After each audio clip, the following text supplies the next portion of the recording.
Morning, everybody. I was just asked whether I think that the rest of Australia are going to end up having to wear masks. And not that long ago, I would have said to you, yes. Clearly, and we've heard this actually from quite a few people, that this has been happening for some time. I wasn't aware of it, but that Melbourne, Victoria, has been a testing ground for a long time on what they can get away with. So I would have thought, yes, we are kind of like the starting point, definitely, and then it'll swell out to the rest of the country. But what I'm realizing, and I mean, you've got to hand it to these organizations, whatever you want to call them. They're clever, they know their psychology. And having been someone who studies psychology and being really interested in it and the human mind, I mean, kudos to you. Because if you, now see too how it's Melbourne, so when people talk about Australia, the things that are happening in Australia, you're not talking about Australia. There's nothing happening in Australia, you're talking about Melbourne. You're talking about, and I mean, I know that regional was affected as well. Let's say you're talking about Victoria, you're talking about one state. The rest of the country apparently is not affected by this deadly issue. So Victoria starts to come out of lockdown as the UK and Europe start to go back in. America obviously will too. So, you can kind of excuse it away and say, well, logically it makes sense. It's wherever it's winter. Interestingly, in Victoria, we've already had two. We had 1 month out and then back in. So to Europe, I say this. To the UK, I say this. Our thoughts are with you. The second one is worse. It's more difficult emotionally. It's more difficult mentally. It's more difficult for the businesses. It will be more confronting to see so many of them shut down. It will be more confronting to see your unemployment rise astronomically. However, take heart, more people will wake up. They certainly did here. The second wave, certainly more people woke up than what had in the first. I have always had a very strong feeling our third one will be in March. And of course, then more people will wake up again. However, I've now realized that they space it out cleverly so that so it's not in too much at one time and people go, hang on, what's going on here?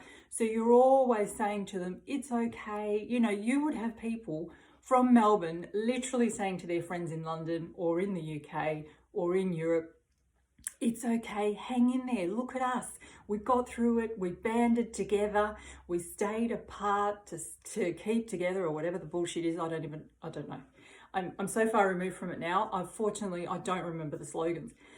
But whatever, that's what they're saying. And those people are now high-fiving each other and walking around, look, we did it, you can do it too, we're with you, sending, thoughts and prayers.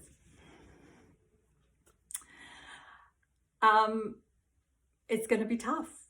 It's going to be tough. The only thing that you can take heart from is that you're further along. You're further along the journey now, and more people will wake up, and so there will be more of you. And you're still here, so you're doing really well. But in answer to the question I had this morning, will the rest of Australia eventually wear masks? I realised that no. And what I had originally thought, yes. Oh, yes, watch us and you're next. They won't have to do it because the threat will work. And I realised it's like the family where, say, one child is treated more harshly. Like you only have to beat one child, and then the other child will fall in line, because all you'll have to do is say, do you want the same? And they'll say no. So you use Victoria, you use Melbourne as the threat. If you don't do what you're meant to do, this is what will happen to you. And it will work in one of two ways. Because the rest of Australia is just skipping along, life is fine and dandy, everything's fine and okay.